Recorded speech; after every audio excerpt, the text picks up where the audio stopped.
بروز کھچ رہی ہے ہماری برداشت کی زنجیر عزیزو۔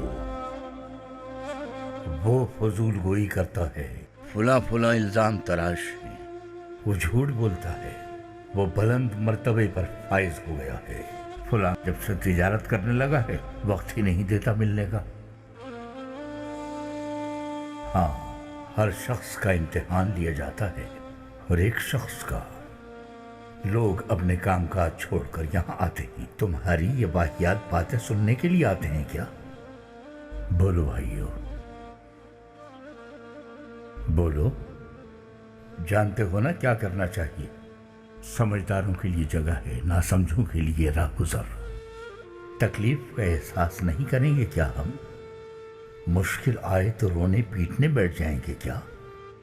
ایک شخص کی آزمائش دوسرے کے لیے کچھ اور طرح کی آزمائش ہو سکتی ہے۔ آزمائش ہوگی ضرور۔ اچھا، تو اگر آزمائش ہے تو اس میں سرخروبی ہونا ہوگا یقینا۔ کچھ لوگ بلبل کے چہچہانے اور کوے کی آواز کو ایک سا سمجھتے ہیں۔ کائیں کائیں میں بھلا کیا خوبصورتی، وہ تو پریشانی ہی کی خبر دیتے ہیں چیخ چیخ کر، نئی مصیبت کی اطلاع ہی لاتے ہیں۔ کبھی تم نے سوچا کہ تمہارا امتحان کیا ہے آخر؟ امتحان ہے کس چیز کا نام؟ مشکلات کا۔ اور مشکل کس چیز کا نام ہے؟ سوال کا۔ مقصد کیا ہے سوال کا؟ جواب تلاش کرنا۔ مگر اتنا کافی نہیں، درست جواب کی تلاش ہے اصل مقصد۔ کسی کا امتحان مال سے، جائیداد سے، کھیت کھلیان سے، باغ سے، کسی کا دولت سے، اختیار سے، کسی کا مقام سے، مرتبے سے، کسی کا درد سے، کسی کا درمان سے، اور بلبل کا کوے سے، جو کہتا ہے کوئی بھی بلبل کی آواز کیوں سنے۔ میرے بھائیوں، بلبل کا امتحان دراصل کوے کی آواز کی صورت ہے۔ اور جانتے ہو ہمارے بزرگ کیا کہہ گئے ہیں؟ صبر کا پھل شہد سے زیادہ میٹھا ہوتا ہے۔ تو ذرا صبر، تھوڑا انتظار، دیکھو مولا کیا کرتا ہے۔ وہ جو کرتا ہے بہتر ہی کرتا ہے۔ تم کہو گے ارے کیا باتیں لے کر بیٹھ گیا یہ بوڑھا، کیا کہہ رہا ہے یہ، ہمیں کچھ سمجھ نہیں آ رہا۔ میں نے حضرت ایوب کی حکایت سنائی ہے پہلے کبھی تم لوگوں کو؟ حضرت ایوب علیہ السلام حضرت اسحاق علیہ السلام کے بیٹے ایس کی نسل سے تھے۔ حضرت عیسیٰ علیہ السلام کی آمد سے کوئی 1000 برس پہلے گزرے ہیں۔ آپ کی والدہ حضرت لوط علیہ السلام کی اولاد سے تھی۔ شام کے ایک علاقے میں آپ کی شہرت صاحب ثروت اور کثیر الاولاد ہونے کے سبب تھی۔ آپ کی زوجہ حضرت یوسف علیہ السلام کی اولاد سے تھی۔ روایتوں میں ان کا نام رحمہ آتا ہے۔ حضرت ایوب بے پناہ دولت مند تھے، ہمیشہ غریبوں کا خیال رکھتے اور ناداروں کی ہر ممکن مدد کیا کرتے۔ چنانچہ دولت اور اولاد دونوں میں برکت ہوتی گئی، یہاں تک کہ وہ اس خوشحالی میں تقریباً 80 سال رہے۔ تب ان پر ایک آزمائش آئی، ان کی تمام اولاد ایک ایک کر کے فوت ہو گئی۔ کہتے ہیں انہوں نے اپنے 10 بیٹوں کو دفنایا۔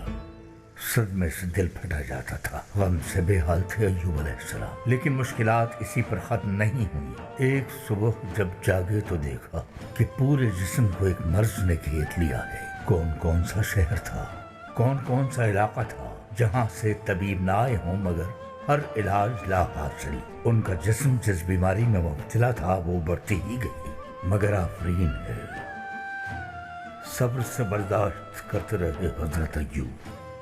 جیسے ایک مستحکم چٹان کبھی آندھیوں طوفانوں کی شکایت نہیں کرتی، ایسے ہی ایک لمحے کے لیے بھی کوئی شکایت ان کی زبان پر نہ آئی۔ سال گزرتے گئے اور روایتوں میں آتا ہے کہ کم و بیش 18 برس تک ان کا وجود اسی اذیتناک حالت میں رہا۔ طبیب لاچار ہو چکے تھے، مرہم بیکار ہو چکے تھے۔ ایک دن ان کی زوجہ رحمہ نے ان سے کہا، اے ایوب بس کیجیے، اور کتنی تکلیف برداشت کریں گے؟ رب سے دعا کیوں نہیں کرتے دعا کریں گے تو وہ سب مصیبت سب پریشانی ختم کر دے گا۔ ان کی زوجہ رحمہ نے 18 سال ان کی خدمت کی تھی اور شکایت کا ایک حرف زبان پر نہ لائی تھی۔ یہ امتحان صرف حضرت ایوب کا نہ تھا بلکہ ان کی زوجہ بھی مسلسل اس آزمائش سے دوچار تھی۔ ہم پھر کسی اور طرف نکل گئے تو حضرت ایوب اپنی اہلیہ سے یوں گویا ہوئے، اے میرے قلب کی روشنی، میں راحت کیسے مانگ سکتا ہوں اپنے رب سے، وہ جس نے 80 سال تک مجھے دولت اور اولاد کی نعمتوں سے مالا مال رکھا، کہ اب اگر اس کی طرف سے ذرا سی مشکل آ گئی تو کیسے شکایت کروں اس سے؟ کم سے کم 80 سال تو صبر کرنا چاہیے مجھے، اس کے بعد دیکھیں گے، اس کے بعد اگر خواہش ہوئی تو دعا کروں گا۔ وہ پروردگار ہے، ضرور قبول کرے گا میری دعا، مگر ابھی مجھ سے یہ بے صبری دکھانے کو مت کہو۔ آزمائش تو حضرت ایوب کی تھی مگر امتحان ان کے گھر والوں کا بھی تھا۔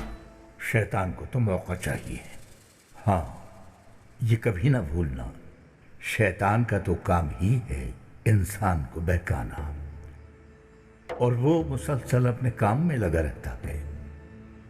ایک روز وہ طبیب بن کر آیا اور حضرت ایوب کی اہلیہ سے بولا، دیکھو میرے پاس مرہم ہے، انہیں شفا ہو جائے گی، بس تم اتنا کہنا کہ طبیب کے علاج سے شفا ہوئی ہے۔ ناسمجھی میں وہ حضرت ایوب کی خاطر مان گئیں، کیونکہ وہ تو بس اپنے خاوند کو صحت مند دیکھنا چاہتی تھی، تھیں تو انسان نہ، حالانکہ وہ پیغمبر کی زوجہ تھیں۔ سوچا میرے خاوند کا وجود بیماری سے بے حال ہے اور درمان نہیں ہو پا رہا کسی طرح۔ حق تو یہ ہے کہ حضرت ایوب کی کوئی خطا نہیں تھی، اگر انہیں اس کی ہوا بھی لگ جاتی تو اپنی زوجہ کو ایسا کبھی نہیں کرنے دیتے۔ اس دوران سبھی ملنا جلنا چھوڑ چکے تھے حضرت ایوب سے، وہ ڈرتے تھے کہیں یہ بیماری انہیں بھی نہ لگ جائے۔ اس بات سے ان کی اہلیہ رحمہ بہت پریشان ہو چکی تھی، اور حضرت ایوب علیہ السلام کہے جاتے تھے کہ بس صبر۔ واقعی وہ اللہ کے بڑے صابر و شاکر بندوں میں سے تھے، ان کا صبر بے مثال تھا، طویل عرصے مصائب و آلام برداشت کرتے رہے۔ اچھا تو آگے کیا ہوا پھر قصے میں؟ وہ اذیت ناک بیماری وجود پر پھیلتے پھیلتے اتنی پھیل گئی کہ بالآخر حضرت ایوب کے دل اور زبان تک آ پہنچی۔ بس یہ وہ وقت تھا کہ دل اور زبان کو جب بیماری نے آن گھیرا تو حضرت ایوب بے قرار ہوئے اور رب کے حضور دعا گو ہوئے کہ اے میرے رب، جو تیری طرف سے ہے میں اس پر راضی ہوں، مگر اب یہ تکلیف میری زبان تک آ پہنچی ہے، میرے دل تک آ پہنچی ہے، تیرے شکر میں خلل پڑ رہا ہے۔ روایتوں میں آتا ہے کہ بیماری زبان اور دل تک آ پہنچی تو حضرت ایوب نے اپنے رب کو پکارا، اپنے لیے شفا مانگی، لیکن اصل میں بات کچھ اور ہے کہ اپنی دعا میں حضرت ایوب نے کچھ یوں کہا، اب میں اپنی زبان سے لوگوں کو حق بات نہیں بتا سکوں گا، جو کچھ کہتا ہوں اس پر دل سے اقرار نہیں کر سکوں گا، زبان سے نکلے الفاظ دل کی نیت کی تصدیق کرتے ہیں دراصل، ورنہ گوشت کا یہ لوتھڑا کیا حیثیت رکھتا ہے انسانی جسم میں۔ تو وہ بولے، نہ میں زبان سے تیرا ذکر کر پاؤں گا، نہ زبان کے ذکر کی قلب سے تصدیق کر سکوں گا، شفا تو ہی دیتا ہے، شفا دے دے یار۔ تب ان کے رب نے ان کی دعا قبول فرمائی اور ایک ندا سنائی دی، مشکل وقت ختم ہوا حضرت ایوب کا۔ پروردگار نے کہا، اپنا پاؤں زمین پر مارو۔ انہوں نے ایسا ہی کیا، زمین سے پانی کا چشمہ پھوٹ نکلا۔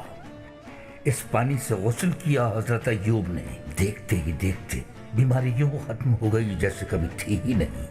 حکم الہی سے دوبارہ پاؤں زمین پر مارا تو ایک اور چشمہ نمودار ہوا، اس کا پانی پینے سے اندرونی طور پر بیماری کے جتنے اثرات تھے سب جاتے رہے۔ مکمل صحت یاب ہوتے ہی ان کی خوبصورتی اور جوانی پھر سے لوٹ آئی، اور پھر یوں ہوا کہ فوت شدہ اولاد کے بدلے انہیں دگنی اولاد عطا ہوئی اس دنیا میں۔ تو سوال کا درست جواب یہ ہے کہ ہر حالت میں صبر سے کام لینا چاہیے بندے کو، کیونکہ اللہ بھی صابروں کو پسند کرتا ہے۔ صبر ہی ہے جس کی بدولت انسان چٹان کی مانند اپنی جگہ قائم رہتا ہے۔ ہمیشہ یاد رکھنا کہ جب لاروا سمجھتا ہے کہ اس کا آخری وقت آن پہنچا ہے تو اسے تتلی بنا دیا جاتا ہے۔